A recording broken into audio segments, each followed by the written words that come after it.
يا أيها الذين آمنوا توبوا إلى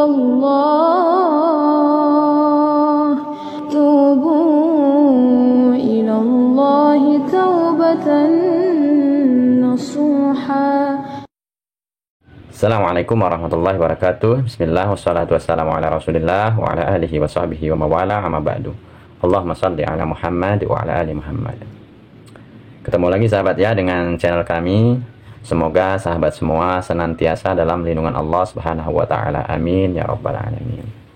Dalam video kali ini sahabat ya, saya akan membahas masalah kajian salaf atau kajian salafi, yang banyak kaum muslimin mengecap kajian salafi itu katanya kajian wahabi. Padahal ya, saya juga tidak paham apa itu wahabi. Setahu saya wahabi itu ya aliran suatu kelompok yang ekstrim di zaman dahulu ya, yaitu Muhammad Abdul Wahab bin Rustum.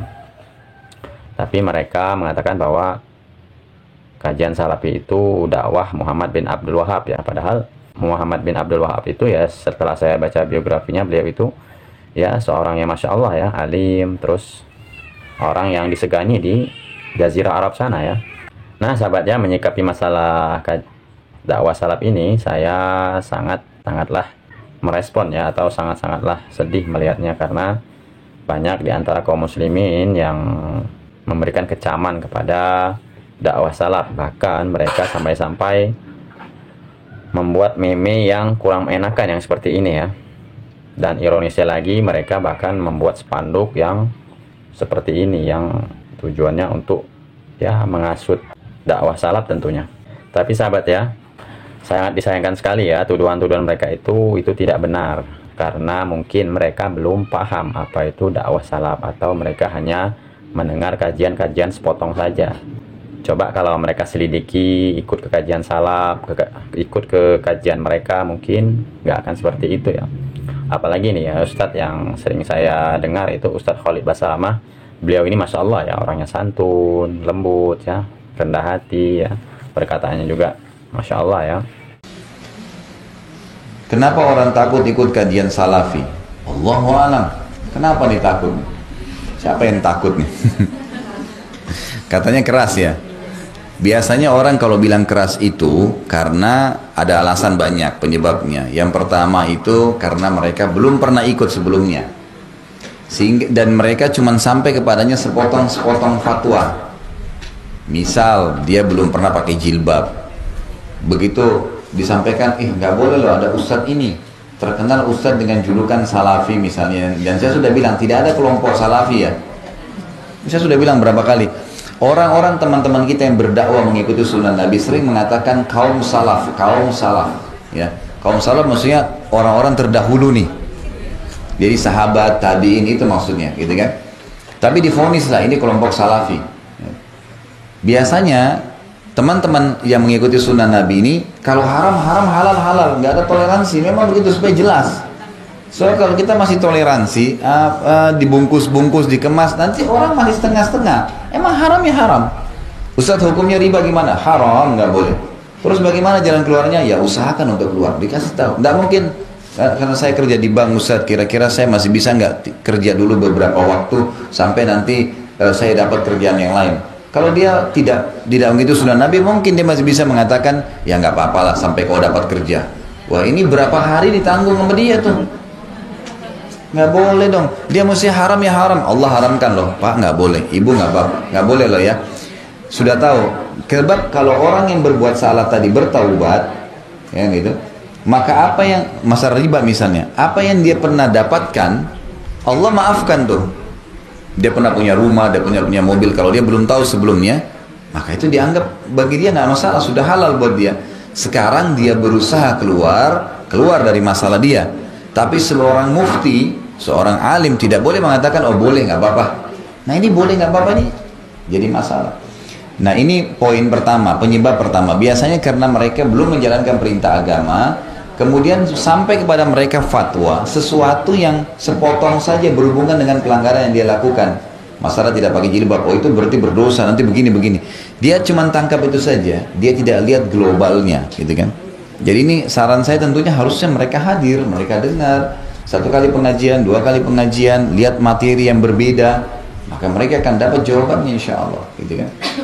Alasan yang lain, emang dasarnya ada juga orang yang maunya itu ilmu agama semua gampang-gampang saja, gitu kan.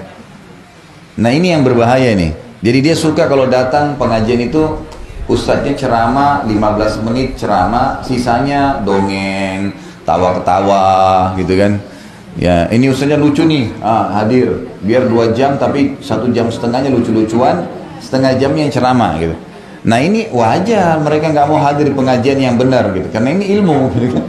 Ilmu wahyu yang disampaikan, jadi 1 jam 2 jam ceramah itu memang ilmu semua gitu kan. Dia pulang membawa ilmu wahyu itu. Nah beda sekali perubahannya ya.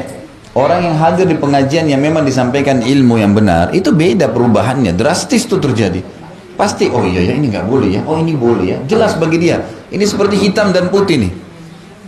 Yang mana nih? Hitam salah, ini gelap, ini putih, jelas. Jadi dia berubah. Jangan heran orang hidup pengajian sunnah itu tiba-tiba berubah drastis bawaannya, cara bicaranya, tiba-tiba dia tinggalkan semua yang salah karena jelas bagi dia ini nggak boleh.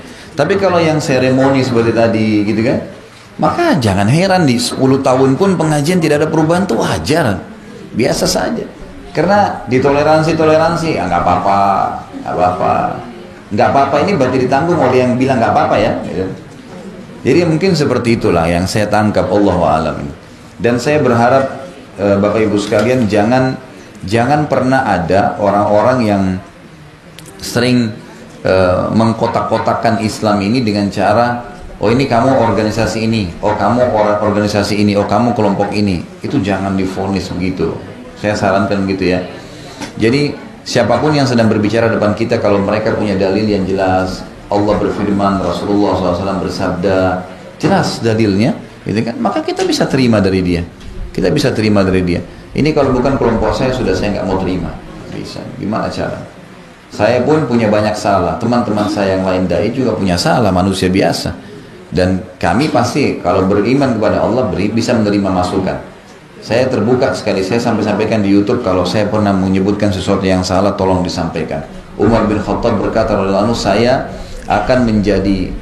saya akan terus berterima kasih pada seseorang yang mengingatkan satu kesalahan saya. Ali bin Abi Thalib mengatakan, saya akan terus berkhidmah membantu seseorang ya yang mengingatkan saya satu kesalahan saya. Kita wajar salah, jadi jangan sampai juga Bapak Ibu memvonis misalnya kalau ustadz itu tidak mungkin salah. Bisa salah, bisa salah, bisa dari riwayat yang salah disampaikan gitu kan, itu bisa terjadi. Kenapa sekarang Syekh Albani rahimahullah datang membuat buku silsilah hadis sahih, silsilah hadis lemah, dan ada banyak hadis di buku beliau yang sudah disahihkan oleh perawi-perawi hadis yang terdulu seperti Imam Tirmidzi, Abu Daud, Imam Nasai yang lebih dulu, yang jelas-jelas paham agama. Kok bisa beliau datang kemudian beliau mengambil, oh ini hadis ini lemah sebenarnya karena ditemukan jalurnya seperti ini. Oh hadis ini dilemahkan, oh ini hadis sahih karena ini dijalurkan begini. Karena memang setiap orang bisa saja berbuat salah. Bisa saja memang penulis buku itu awalnya memang salah, atau malah penyusun yang sekarang salah. Allah memberikan kita akal fikiran untuk bisa menerima dalil-dalil yang ada.